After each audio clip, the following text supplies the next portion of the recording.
All right, so for years, the United States policy was to just send jobs overseas, especially manufacturing jobs. It was done under the promise that it would get us cheaper, better goods. Yeah, okay, so maybe we save some money, but what did it really cost us? Let's talk about it.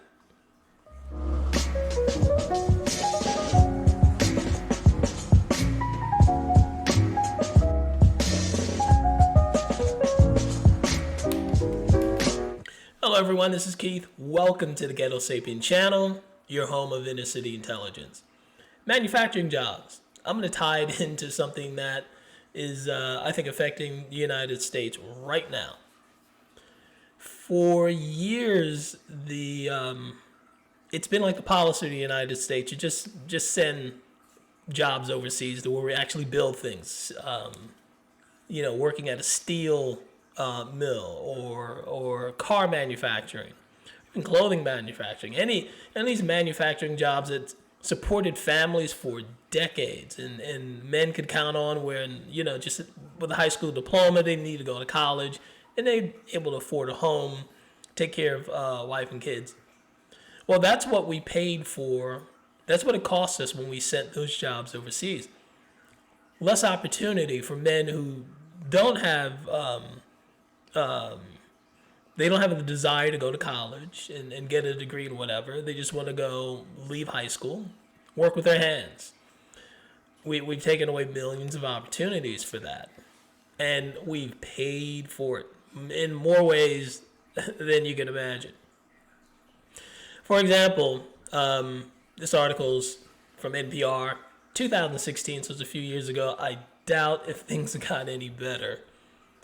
It's titled Millennials May Be Losing Their Grip.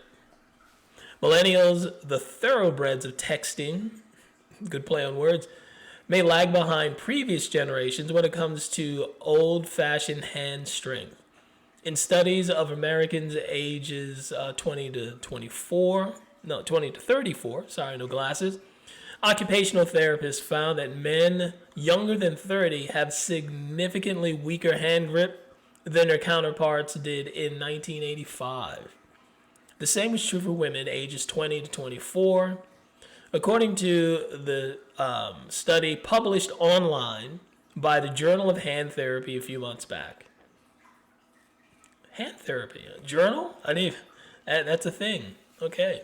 Well, hands are important, so I guess.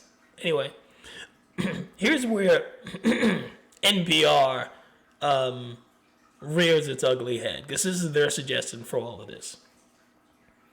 The findings suggest that it's time to update what constitutes normal hand strength. The norms are used to assess the severity of injuries and how well people are recovering.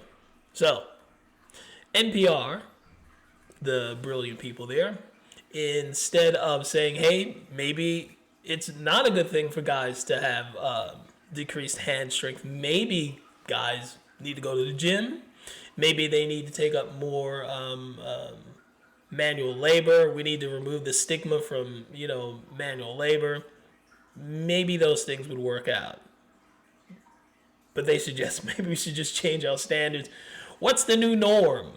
Get used to the new norm. Weaker men. Chicks love it, right? Weak men.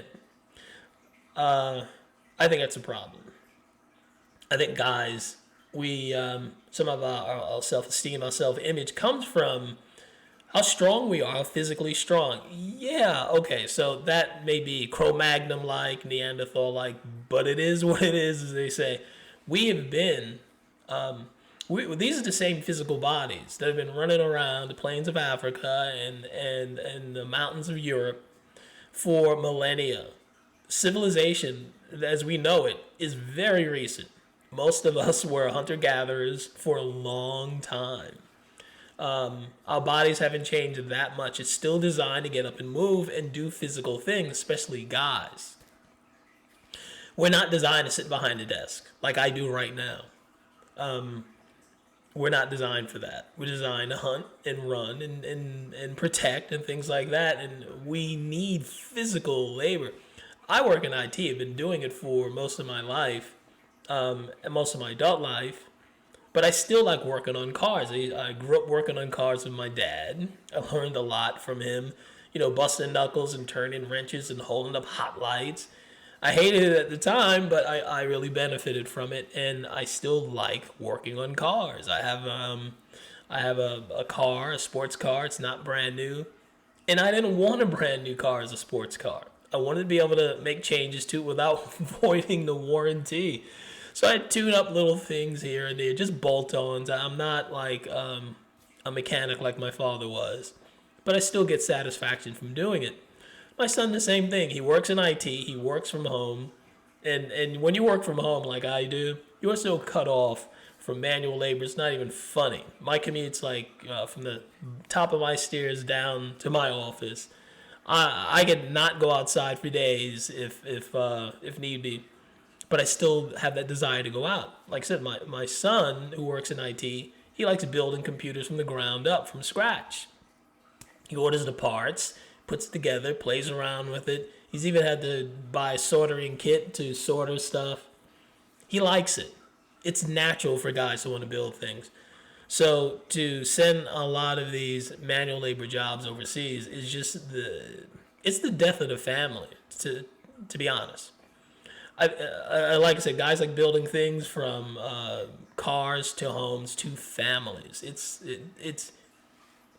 in us to do these things, and I don't know if it's intentional, because families tend to be a little more conservative, even including the wife. Two-parent families. I think it's a great stabilizer of society to have two-parent families. It helps towards prosperity. I give you a micro example. I lived in DeKalb, Georgia, Decatur to be specific. It's a black neighborhood. I lived in black neighborhoods all my life for the most part, and until recently, and there were not the majority of the homes were not two-parent homes. Even in the more affluent part of DeKalb where I live, it was about 50-50, which is actually higher than the national average for the black community, which is about 70% single-parent households. So when you have a community that insists on creating single-parent households for the most part, you're not going to compete economically or otherwise with other communities who believe in the power of family and the benefits of family. Now I live in northern Georgia, and a small community. We're in a small subdivision and whatnot, and the homes are significantly more expensive. It's a nice neighborhood. I'm blessed that I'm able to afford, even in this economic environment, I'm blessed that I'm able to afford these things. I say because I have a family. Because as a guy having a family, you become more like a worker bee. Not in a bad way, but we tend to produce enough for not just ourselves. If I were single, I produce probably just enough for me. But since I have a family, I overproduce. I produce enough for my wife and my kids and the whole 9 yards.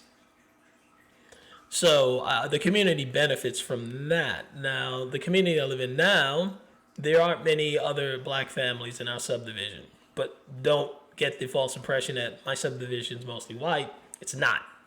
White people in our subdivision are a minority too. It's mostly East Indian, and they believe in family. They don't give a crap about politics so much that they don't care about political leadership, whatever, but they believe in family. And this part of North Georgia, lots of East Indian people, wonderful people. They're nice, and they are definitely family oriented. And I think that has that is why they tend to be so financially successful, because they do hold dear to the family. They produce for them. They protect them, and I think that's we're missing out on as Americans. We're heading in the wrong direction as country as we keep expanding single parent households. It's not just happening within the black community, it's also happening with the white community. And if you look at the statistics, the groups that are doing the best are the ones that hold that traditional family together. So getting back to my original premise, that's what we're missing by sending those jobs overseas, and we're missing creating more families and more traditional families. But maybe that's the point. Maybe the political establishment would like us to remain single and independent on the government. So maybe that was the whole point by sending these jobs overseas. Who knows? I suspect that's the case. But that's my opinion. What's yours? Like, share, comment, and subscribe.